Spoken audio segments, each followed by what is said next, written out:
cieux et sa justice, le reste vous sera donné par-dessus. Alléluia. Bien-aimé, prends la résolution de chercher Dieu. Prends la résolution de chercher Dieu. Il dit, j'ai soif de toi, mon corps soupire après toi dans une terre aride, desséchée sans eau. Ainsi, je te contemple dans les sanctuaires pour voir ta puissance et ta gloire. Car ta bonté vaut mieux que la vie. Mes lèvres célèbrent tes louanges. Et je te bénirai donc toute ma vie. Je lèverai mes mains en ton nom. Mon âme sera rassasiée comme... c'est comment on appelle ça? Des mets gras et succulents. Il finira par se rassasier. Pourquoi? Parce que la louange. Vous voyez en fait pourquoi David, on l'appelait l'homme selon le cœur de Dieu. David est l'homme selon le cœur de Dieu. On prend une autre personne.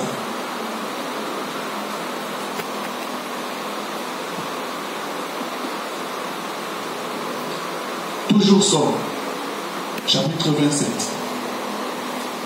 Oh Seigneur, aide-moi. Aide-moi à m'attacher à toi.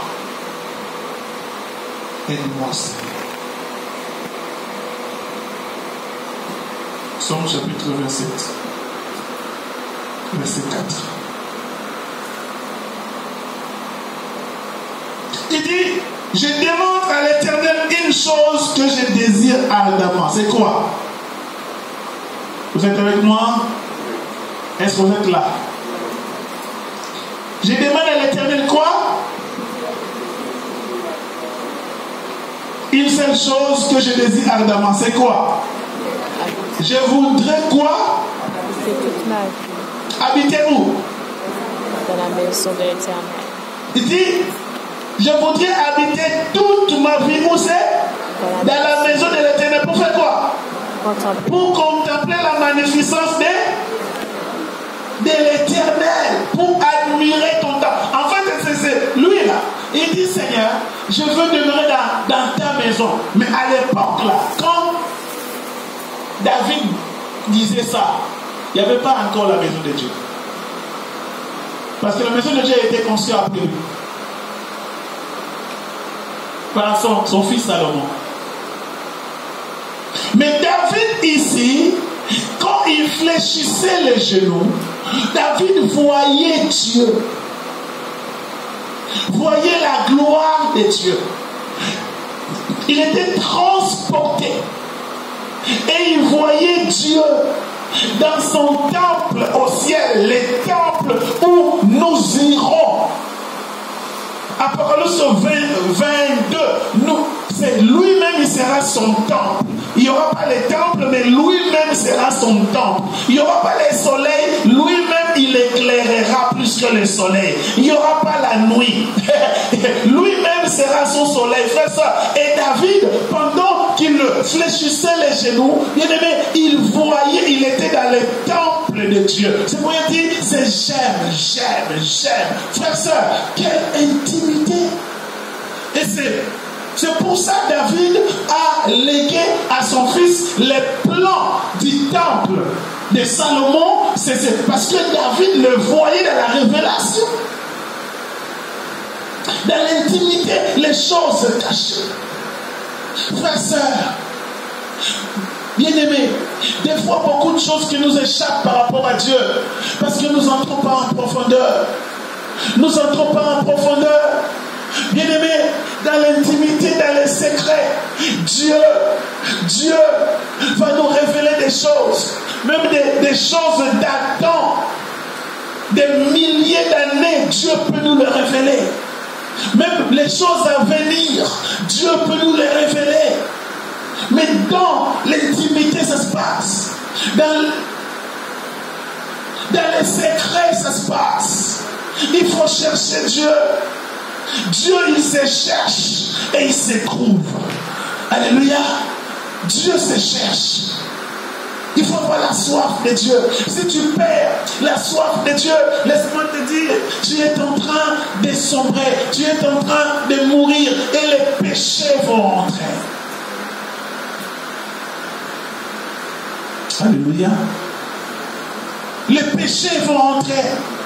Il dit, j'aime. Mais c'est quand il dit, je demande à l'Éternel une seule chose, je désire ardemment, je voudrais habiter toute ma vie dans la maison de l'Éternel pour contempler la maison. Je veux habiter dans la maison. Mais ce n'était pas une maison physique, c'était une maison spirituelle. Alléluia.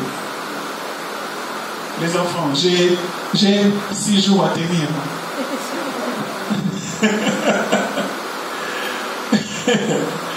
Alléluia.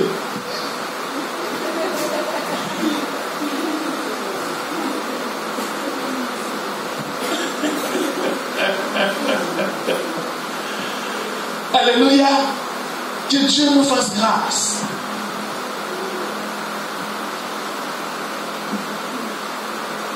Je veux habiter la maison de l'Éternel. Diminue quand même un peu. Toute ma vie. Alléluia. Il faut que nous fassions un culte personnel. Un culte personnel. La maison de Dieu, c'est pas seulement venir ici. Dans la nouvelle alliance, nous sommes la maison de Dieu. Tu es le temple du Saint-Esprit. Alléluia. Et le Seigneur habite en toi. Et ce qui est bien, le Seigneur habite en toi et toi, tu habites en le Seigneur. Alléluia. Dieu est en moi et moi, je suis en Dieu. Alléluia. Donc, c'est-à-dire, il y a une proximité avec Dieu, mais il faut le chercher. Il faut le chercher pour qu'il se manifeste plus. Il faut lui parler et lui te parle aussi. Alléluia. Frère et soeur, cherchez Dieu plus que l'argent. Le moment dont nous cherchons l'argent, nous devons chercher Dieu plus que ça. Parce que si nous trouvons Dieu, tout ce qui est dans le monde, on le trouvera. Amen. On prend encore Saul, chapitre 23, verset 6, que nous connaissons. Il dit oui, le bonheur et la grâce m'accompagneront tous les jours de ma vie et j'habiterai dans la maison de l'Éternel jusqu'à la fin de mes jours.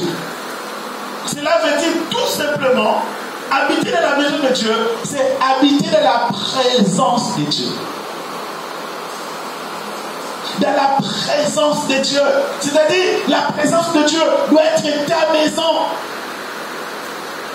Que tu sois à la maison, tu es dans la présence de Dieu. Que tu sois au travail, tu es dans la présence de Dieu. Que tu sois, comment on appelle ça, en train de se laver les mains, tu es dans la présence de Dieu. Bien aimé, la présence de Dieu, ce qu'on appelle la gloire de Dieu, c'est un milieu naturel pour tout enfant de Dieu.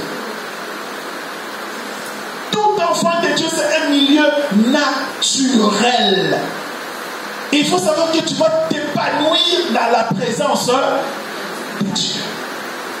Si tu perds la présence de Dieu, tu perds Dieu. Tu perds Dieu. C'est pourquoi, frère, sœur, je veux dire à quelqu'un, la Bible dit, tous ont péché et sont privés de la gloire de Dieu. C'est-à-dire, si tu pêches, la gloire de Dieu est partie. C'est pourquoi David dit, j'aimerais habiter dans ta présence tous les jours de ma vie. Souvenez-vous, quand David avait péché dans l'adultère avec Bathsheba, Psaume 51. Regardez, David dit, Seigneur, pardon. N'enlève pas ton Esprit Saint. Ne m'enlève pas l'Esprit Saint. C'est-à-dire, comment on appelle ça? Accepte-moi dans ta présence, ne m'exclus pas. Parce qu'à l'époque, le Saint-Esprit n'habitait pas sur les gens. Venez simplement rester puis partir. C'est nous qui avons le privilège d'avoir en permanence le Saint-Esprit. Mais lui, il dit, ne m'enlève pas l'esprit.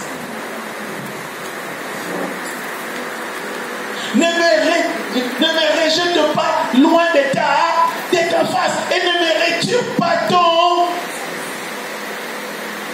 Parce qu'il était habitué à habiter dans la présence de Dieu.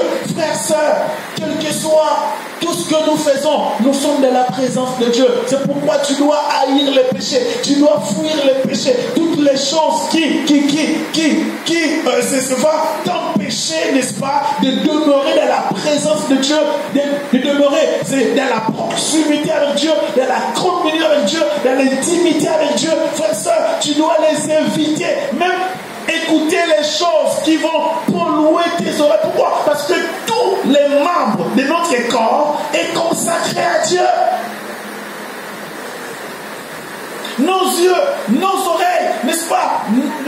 Nos bouches, ton ventre, tes pieds, tes mains, tout c'est consacré à Dieu. Tu dois éviter que tes membres soient utilisés pour, c'est les fins démoniaques et tout ça. Ça va te sortir de la présence de Dieu. Est-ce que vous comprenez ça? Ça va te sortir. Il faut éviter que des paroles malsaines, des sottises sortent de ta bouche. Pourquoi? Parce que ta bouche, elle est faite justement pour adorer Dieu. David dit, je célébrerai ton nom tous les jours de ma vie. Évite ça. Pourquoi? Parce que Dieu utilise ta bouche pour bénir. Utilise ta bouche pour briser les œuvres de l'ennemi. Utilise ta bouche pour gagner les âmes, pour bénir, frères et sœurs. Et tu dois éviter. Sachant que le Bible dit, le pouvoir de la mort et de la vie, c'est trop faux. Dans ta bouche, dans ta langue. Donc, évite. Et Paul le dit même, c'est comme ça. Dans ta bouche, qu'il ne sorte pas de paroles malsaines, de plaisanteries inutiles. Non, frères, sœurs. Mais le temps est arrivé pour que nous puissions garder la présence de Dieu. Bien aimé, la présence de Dieu, c'est la face même de Dieu. C'est Moïse voulait voir la présence de Dieu. Dieu lui dit, personne ne peut voir ma face et vivre. Alléluia. Personne ne peut le voir. Personne. Parce que Moïse voulait voir. Je veux voir ta gloire, Seigneur. Je veux voir ta gloire, Seigneur. Frères, sœurs, la gloire de Dieu, quand vous entendez la gloire de Dieu, c'est la présence même de Dieu. C'est la présence même de Dieu. C'est la présence même de Dieu, frères, sœurs. Bien-aimés, nous désirons la présence de Dieu. Bien-aimés, en tant qu'enfant de Dieu, l'enfant de Dieu, tout enfant de son père ou sinon de sa mère vit dans la présence de son père, dans la présence de sa mère. N'est-ce pas? C'est quand l'enfant, on voit tout de suite son père ou sa mère, n'est-ce pas? Et c'est quand on dit enfant de Dieu, nous vivons dans la présence de notre papa, dans la présence du Créateur, dans la présence de Dieu. Mais nous devons être conscients de ça. Conscients de ça. Et dans la présence de Dieu, tout peut se faire. Le miracle peut se produire. Des guérisons peuvent se produire. Bien aimé, tout. J'ai dit tout parce que tout est possible à Dieu et tout est possible à celui qui croit. Le problème, tu n'es pas conscient que le Créateur marche avec toi. Tu n'es pas conscient que le Créateur, tu es dans la présence du roi des rois, du Créateur. Il est ton papa, il est mon papa, qu'il peut tout. Et il nous a donné cette capacité. Paul pouvait dire, j'ai pris tout par celui qui m'est fortifie. J'ai pris tout. Le problème, c'est l'ignorance qui nous empêche d'entrer dans la vérité des choses. On les connaît. On a entendu parler. Mais en fait, pour l'expérimenter, en fait, nous comment on appelle ça? Nous doutons, en fait, est-ce que c'est vrai? Est-ce que c'est vrai? Frères, sœurs, c'est vrai. Alléluia. C'est vrai. D'amener des choses impossible à la possibilité. C'est vrai. Un jour, essayez, vous allez voir. Tu vas expérimenter le mieux. Pourquoi? Parce que le Seigneur marche avec toi. Le mec dit, avec Dieu, nous ferons comment? Des exploits. La gloire de Dieu. Je vais vous montrer quelques exemples.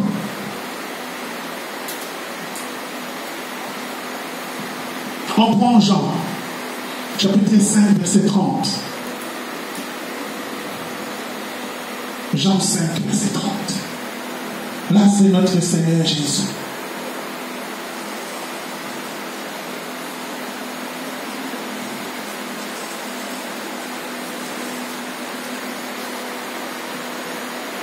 Jean 5, verset 30.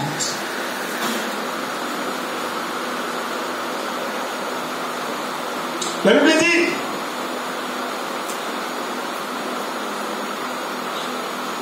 je ne puis rien faire de moi-même. D'après ce que j'entends, je juge. Et mon jugement est juste. Parce que je ne cherche pas ma volonté, mais la volonté de celui qui m'a. Comment? On voit la proximité de Jésus et son Père. Je ne puis rien faire de moi-même.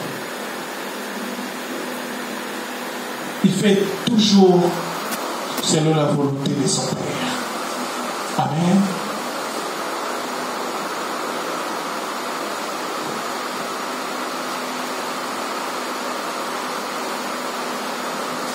On prend 1 Corinthiens.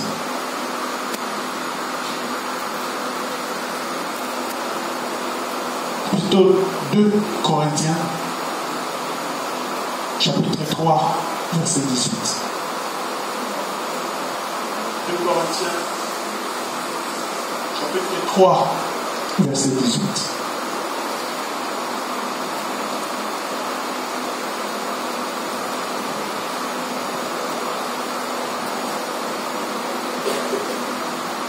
De Corinthiens 3, verset 18.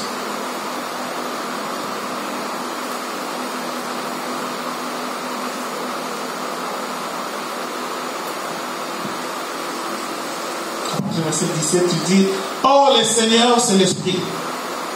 Et là où est l'Esprit du Seigneur, là est la liberté. Nous tous, dont le visage découvert reflète la gloire du Seigneur, nous sommes transformés à la même image de gloire en gloire par l'Esprit du Seigneur. Amen. Amen. On voit ici comment Paul nous explique, comment on appelle ça, une fois que nous entrons en profondeur, et même notre visage nous transforme. Alléluia. Il dit, c'est ce, nous tous dont le visage c'est découvert reflète comment? La gloire de Dieu. Ici là, on nous montre quand Moïse était parti dans la montagne.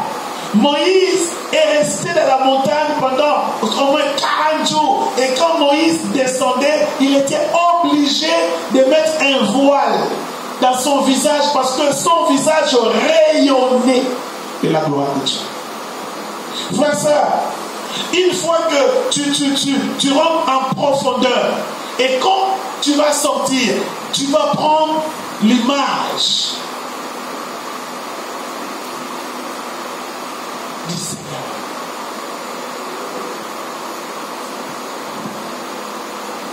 C'est pourquoi la Bible dit, nous sommes transformés de gloire en gloire. Comme tu es en intimité. C'est pourquoi on dit, c'est comment on appelle ça? Celui qui s'assemble, c'est de ça. Celui qui s'assemble, c'est de ça. Quand tu es, souvent avec un, sinon je prends juste les couples qui viennent de se marier. Plus en fait ils sont ensemble, et plus les deux se ressemblent. Et les gens commencent à dire, mais vous êtes... voilà. Pourquoi? Parce que vous êtes... C'est beaucoup... Vous êtes beaucoup rapprochés, beaucoup de l'intimité. Et c'est... Même votre visage extérieur commence à se ressembler. Et c'est comme ça avec Dieu.